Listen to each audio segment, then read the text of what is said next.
but it also comes in 65 inches. We do expect this larger size to have very similar performance, but bigger TVs tend to have more uniformity issues. We'll go over the design of the TV and then focus on the picture quality. We'll then look at the motion handling and input lag before comparing to competing models currently on the market. The design of the A8F is sleek. Unlike last year's A1E, it sits upright on a central stand with a small footprint. This is good for those who want to put it on a smaller table, and for those who don't like the tilt of the 2017 model. There are two sets of inputs. One set is directed out the side, and another set down the back. These side inputs are nice and easy to access if the TV is placed close to a wall or mounted. These inputs can all be neatly covered up by plastic panels, so the back looks tidy and uniform. It is also possible to route all of the cables down through the rear of the stand, which is nice. Only 2 of the HDMI ports support HDMI 2.0 full bandwidth, and one of these is also the HDMI port for the audio return channel, or ARC. This may be a limitation for people who have multiple full bandwidth devices, such as a PC and multiple HDR game consoles. The TV is very thin when viewed from the side, so you should take care when moving it, despite the excellent build quality. Looking at the TV through a thermal camera, we can see that the heat is relatively evenly distributed. You can see warmer areas where the electronics are behind the panel. Now to the picture quality. We'll be comparing to TVs which are currently available, but this will change as more models are released throughout the year.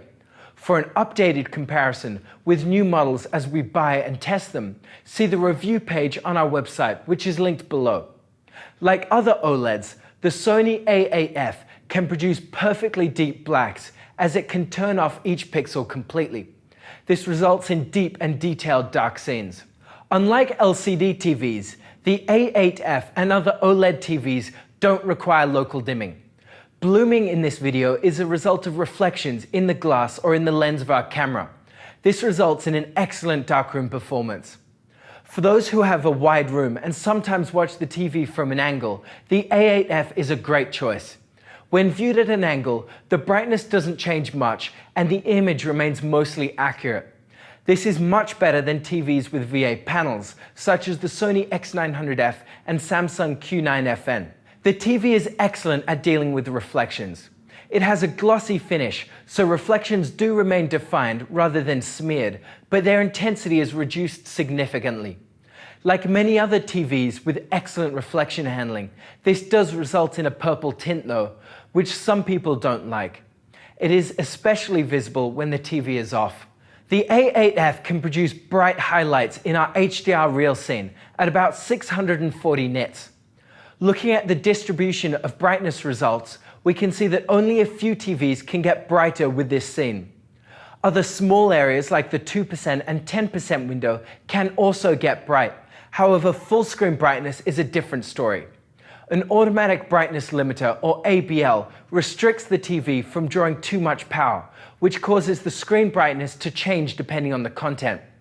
Most of the time this isn't noticeable, but when displaying content with large bright areas, such as a hockey game or for PC use, this can be distracting. It is possible to disable the ABL by turning off the peak brightness option.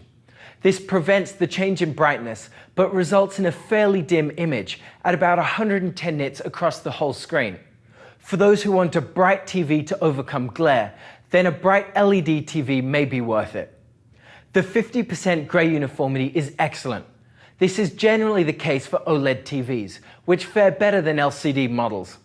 This is great for sports, as dirty screen effect isn't distracting when watching hockey or football. Very dark grays do show some banding though when viewed in a dark room, which may be noticeable in dark scenes. This varies between units, but it is a common result for new OLEDs. The A8F supports a wide color gamut, which is excellent for producing vivid highlights in HDR. It isn't as good as the Samsung QLEDs, but still makes HDR content pop. Like other OLED TVs, the A8F may have the risk of burn-in after displaying long periods of static content. This is because they use an organic compound to emit light, which degrades with usage. For normal use, this is unlikely to cause any issues, but we are still investigating how this affects long-term performance. You can see more information about this in the video series linked below. The A8F has an instantaneous response time, like other OLED TVs. This means that fast-moving content has almost no visible trail following it, as seen in the photo of our moving logo. It is great for gaming and watching sports, especially with high frame rate content. Unfortunately, for low frame rate content, this also means that there is no blur to smooth between frames. This results in a jarring movement when displaying long, slow panning shots in movies. Like the Sony A1E of 2017, the A8F also supports a black frame insertion feature. For 60 Hz content, this displays each frame for half the duration, with black frames interspersed. It works well to clear up persistence blur, which is useful for gamers.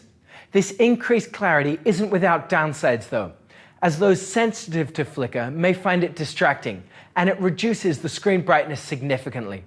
It also isn't possible with a 120 Hz signal from a PC, as it causes every second frame to be lost.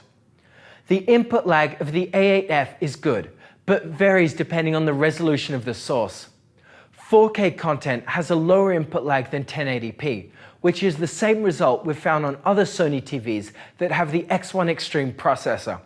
Overall, it is good for new consoles and for gaming, but a bit higher than the competition with low-resolution sources.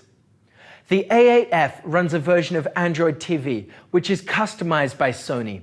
It has a very wide selection of apps and features, but is quite slow to use, and the interface often stutters or freezes. It does have the Google Assistant though, which works well to interface with other smart devices and to quickly access most functions on the TV. So overall, the A8F is an excellent TV with impressive picture quality, especially when viewed in a dark room. It isn't without flaws though, as those who view a lot of static content may be concerned about burn-in, and the whole screen can't get very bright to overcome glare or for PC use. If these flaws are important to you, then one of these LCD TVs may be a better choice. The Sony A1E is the predecessor to this year's A8F. Both TVs offer almost identical performance, but they have a different design, and the A8F sits upright rather than leaning backwards. Due to the similarities, the cheaper TV is the way to go. LG's 2018 OLED TVs, such as the C8, also offer almost identical performance, but both of these 2018 models have the same OLED panel, and both offer a very similar set of features, including black frame insertion and the ability to smooth gradients. Overall, the C8 is slightly better, as it has lower input lag for gamers, but if this doesn't matter to you, then the cheaper TV is a better choice. Some of Samsung's 2018 QLED TVs, like the Q9FN, have full array local dimming and are able to produce deep, dark scenes. This isn't quite as good as the perfect blacks of an OLED when viewed in a completely dark room though. On the other hand, the Q9FN can produce some of the brightest and most vivid colors of any TVs we've tested. If you're concerned about burn-in or want a brighter TV for a bright room, then the Q9FN is the way to go. But for a dark room or wide seating, an OLED is a better choice. The Sony X900F is an LED TV with great performance across the board. It isn't as good as an OLED in completely dark rooms, and also loses accuracy when viewed at an angle. If you're looking to save some money, but still want an impressive HDR experience, then the X900F is the way to go. So that's it. You can check out all of the measurements on our website. If you like this video, then subscribe to our channel or become a contributor. Also, we're currently hiring in our offices in Montreal for various positions. So if you want to help people find the best product for their needs, have a look at the careers page on our website. Thank you for watching, and see you next time.